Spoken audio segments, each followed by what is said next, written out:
Thirikari nĩ ĩhotorete kũgacĩrithia ũrĩmi wa ngandamia bũrũri-inĩ nĩguo gũtigĩrĩra arĩmi nĩ magĩa na umithio mũnene wa ũrĩmi ũyũ. Deputy President KITHURE Kindiki nĩ ũheanĩte kĩranĩro gĩkĩ arĩ mwena wa EMBU akĩorota endia ngandamia hamwe na broker gũkorwo arĩ thĩna mũnene wa mũmera ũyũ. We will make sure that we have caught a few. We just intercepted some characters just last week. AFA and our enforcement teams, and we are going to be very vigilant. We cannot allow Kenyan farmers to be exploited, and we cannot export our precious macadamia commodities at throwaway prices. Kũringana na Professor Kindiki, famĩlĩ makĩria ma 200,000 harĩ kaunti 20 iria ciĩkĩrĩire ũrĩmi wa ngandamia ikoragwo irorete igũrũ ũrĩmi ũyũ, Kenya ĩkĩnyita itemi inene harĩ thũgũrĩ ya ngandamia bũrũri-inĩ. Between us and county government, the national government and county government should find a way to ensure that macadamia farmers get quality, timely extension services.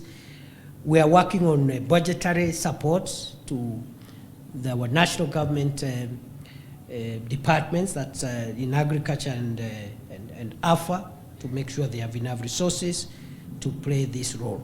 Ũrĩmi ũyũ kũringana na Kindiki wĩna ũhoti wa kwandĩka andũ mawĩra na kũrehe makĩria ma ciringi bilioni 10 mwaka. We are not going to allow the export from Kenya of in-shell macadamia unprocessed. We will not allow.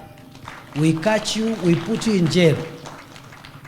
Let us value add, because once value addition takes place, the prices just multiply tenfold. The value, the return. And therefore, we are not going to renege on this policy. We'll be very firm. Trust you me, we will enforce this policy. Bũrũri wa Kenya ũrĩ gĩkĩro kĩa namba 4 thĩ yothe harĩ ũrĩmi wa ngandamia na nĩguo bũrũri wa kerĩ thĩinĩ wa gĩtarũ kĩa Afrika.